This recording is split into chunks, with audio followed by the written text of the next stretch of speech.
Hi guys, मैं हूं doctor Rahul और आज हम बात करेंगे किडनी स्टोन, उसके क्या सिम्टम्स होते हैं और कैसे हम उसको ट्रीट करते हैं। लेकिन इन सब से पहले हम ये जानेंगे कि किडनी स्टोन फॉर्म कैसे होते हैं। हमारी बॉडी में यूरिनरी सिस्टम है, किडनी, यूरेटर, ब्लैडर। जितनी भी सारी वेस्ट टॉक्सिक प्रोडक्ट रहते हैं और भी केमिकल, सॉल्ट, ये किडनी द्वारा फ्लश आउट किया जाता है। जो जितना भी सारा वेस्ट मटेरियल बॉडी प्रोड्यूस करती है वो किडनी द्वारा बाहर निकाला जाता है। इस सब वेस्ट प्रोडक्ट में टॉक्सिक के अलावा कई सॉल्ट रहते हैं, केमिकल रहते हैं। तो अगर हम पानी ज़्यादा पीते हैं, डाइल्यूशन ज़्यादा हो जाता है, तो ये सारी चीज़ें किडनी द्वारा फ्लश आउट हो जाती हैं।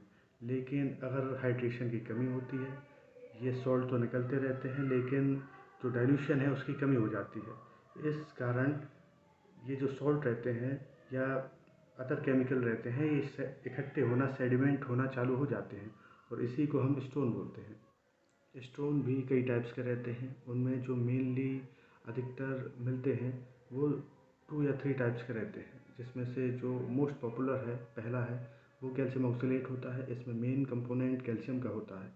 दूसरा जो काफ़ी केसेस में मिलता है, अधिकतर पाया जाता है, वो यूरिक एसिड रहता है।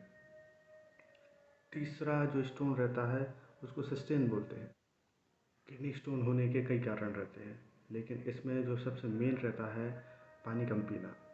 अगर हम पानी कम पीते हैं, हाइड्रेशन हमारी बॉडी में नहीं हो पाता है, तो इस कारण से नॉर्मली स्टोन फॉर्म हो जाते हैं।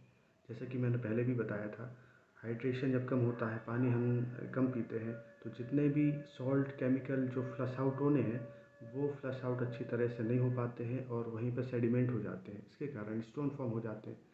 दूसरा जो एक कारण है स्टोन फॉर्म होने का, हाई कैल्शियम या हाई यूरिक एसिड वाली चीज़ें बॉडी में लेना। सबसे पहले तो टैबलेट्स वगैरह रहती हैं, विटामिन D3 या अन्य कैल्शियम टैबलेट्स रहती हैं। जब उसको बिना जांचे, बिना ब्लड टेस्ट किए आप उसको लेने लगते हैं, तो धीरे धीरे कैल्शियम डिपोजिशन ज़्यादा बढ़ जाता है और इसी के कारण आपको स्टोन फॉर्म हो जाता है। दूसरी, कई अंडरलाइंग डिसीज़ रहते हैं, उसके कारण आपकी बॉडी में यूरिक एसिड बढ़ जाता है। इसी कारण यूरिक एसिड का डिपोजिशन किडनी में भी होने लगता है। इसी कारण ये यूरिक एसिड वाला स्टोन बॉडी में फॉर्म हो जाता है। तीसरा जो कारण है वो उतना रेयर नहीं होता है, लेकिन तब भी हो जाता है। अधिकतर ओल्ड एजेस में प्रोस्टेट की समस्या आ जाती है। जब प्रोस्टेट की समस्या आ जाती है, इसके कारण प्रोस्टेट की जो ग्लैंड्स रहता है वो यूरिन के रास्ते में, यूरेथ्रा के रास्ते में रहता है, वो बढ़ जाता है। और जैसे ही वो बढ़ता है, यूरिन ऑब्स्ट्रक्ट होने लगती है, यूरिन रुकने लगती है। मतलब जो पेशेंट है जिसको प्रोस्टेट की दिक्कत है, क्योंकि प्रोस्टेट का साइज़ बढ़ गया है, यूरेथ्रा का साइज़ हल्का सा सकरा हो गया है, तब जो यूरिन है वो प्रॉपर तरीके से पास नहीं हो पाती है, ब्लैडर पूरा खाली नहीं हो पाता है, बार बार यूरिन सेंसेशन होता है। इसी कारण एक ऑब्स्ट्रक्टिव पाथ बन जाता है। इसी के कारण यूरिन पूरी पास आउट नहीं हो पाती है और धीरे धीरे करके जो सॉल्ट, केमिकल हैं, धीरे धीरे डिपॉजिट होते हैं और स्टोन का फॉर्म होता है। ये भी एक कारण है। और पांचवा जो कारण है वो बहुत रेयर नहीं होता है, कभी कभी होता है। वो यूरिन वो होता तब है जब यूरिन में कभी कभी ऑब्स्ट्रक्शन हो जाता है, स्ट्रक्चर टाइप का हो जाता है, जिसमें पूरी यूरिन तो नहीं रुकती है, थोड़ी बहुत यूरिन रुकती है। इसके कारण यूरिन पूरी तरीके से पास नहीं हो पाती है और स्टोन का फॉर्म हो जाता है। ये कुछ कारण हैं, लेकिन मेन जो कारण है वो हाइड्रेशन की कमी है। अधिकतर केसों में हाइड्रेशन की कमी होने से स्टोन हो जाता है। दूसरा, high high calcium supplementation, high uric acid supplementation, ये भी हो जाता है। ये भी दूसरा मेन कारण है। तो इससे हमें ध्यान रखना है कि हाइड्रेशन ज़्यादा लेना है और जो high chemical, high uric acid type की डाइट है वो धीरे धीरे कम करना है, या ऐसी किसी भी चीज़ को दूर करना है जिससे कि यूरिक एसिड बढ़ता है। किडनी स्टोन में बहुत ज़्यादा सिम्टम्स तो नहीं रहते हैं। तो मेन सिम्टम, कुछ एक सिम्टम रहते हैं, लेकिन उसमें से जो सबसे ज़्यादा मेन है और सबसे ज़्यादा दिक्कत पैदा करने वाला है वो है renal colic, severe pain. Patient को इतना ज़्यादा पेन होता है, अनबियरेबल, पेशेंट बियर नहीं कर पाता है वो पेन। पेशेंट को पेन जहाँ भी स्टोन होता है, जिस साइड भी, यहाँ से लेके radiate towards back, radiating pain होता है, यहाँ से यहाँ जाता है, ग्रोइन में भी चला जाता है और पीछे भी जाता है। ये मेन सिम्टम रहता है स्टोन के पेशेंट को। साथ में जब भी पेन होगा उनको नोज़िया वोमिटिंग का सेंसेशन होगा, उल्टी की इच्छा ज़रूर होगी जब भी पेन बढ़ता है। वो पेशेंट को बहुत ज़्यादा पेन होता है, पेशेंट बियर नहीं कर पाता है। दूसरा जो सिम्टम है, पेशेंट को बर्निंग मिक्चुरेशन होगा। कभी कभी स्टोन के साथ साथ यूटीआई भी, यूरिनरी ट्रैक्ट इन्फेक्शन भी हो जाता है, जिसके कारण यूरिन जाने में बर्निंग फील होती है, बर्निंग मिक्चुरेशन होता है। तीसरा जो हम तीसरा जो सिम्टम हम कहेंगे वो है ब्लीडिंग वाया यूरेथ्रा। कभी कभी, बहुत रेयर केस में ऐसा होता है कि जब भी हम यूरिन पास आउट करते हैं तो हल्का सा ब्लड आता है, क्योंकि अगर स्टोन कहीं पर फंसा हुआ है, वो धीरे धीरे हिलता है, उसके कारण भी अंदर की त्वचा छिल जाती है और जिसके कारण ब्लड हो जाता है। ये सिम्टम तो है, लेकिन रेयरली पाया जाता है और इसका ज़्यादा रोल नहीं रहता है मेन सिम्टम में। होम्योपैथिक मेडिसिन में ऐसी कई मेडिसिन है जिससे रीनल स्टोन दूर किए जाते हैं, रीनल स्टोन को ख़त्म किया जाता है।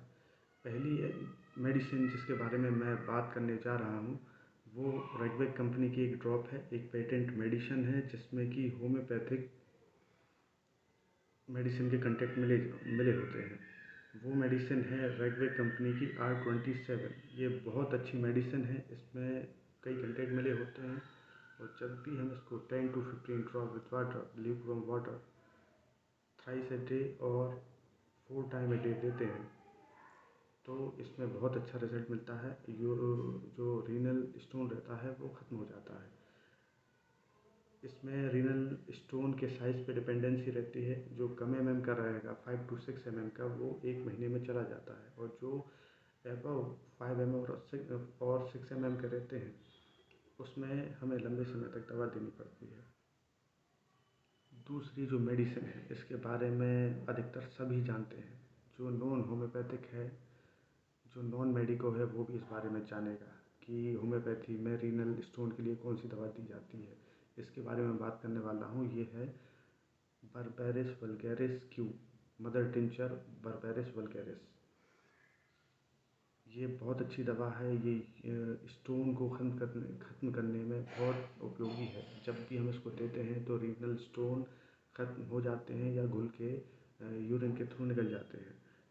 स्टोन जब ये दवा लेते हैं तो स्टोन के ऊपर एक लेयर बना लेती है, जिससे वो टूटता है या स्लिपरी हो जाता है, जिसके कारण वो यूरिनरी ट्रैक्ट से आसानी से पास हो जाए।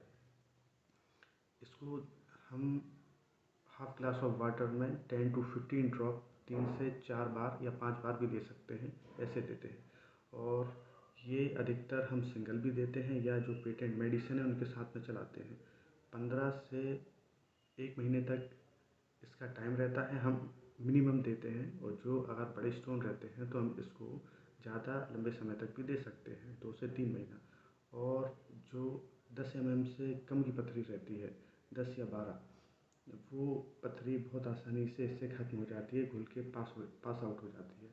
तो ये बहुत अच्छी मेडिसिन है। और दूसरी बात, ये तो हुई मेडिसिन की बात।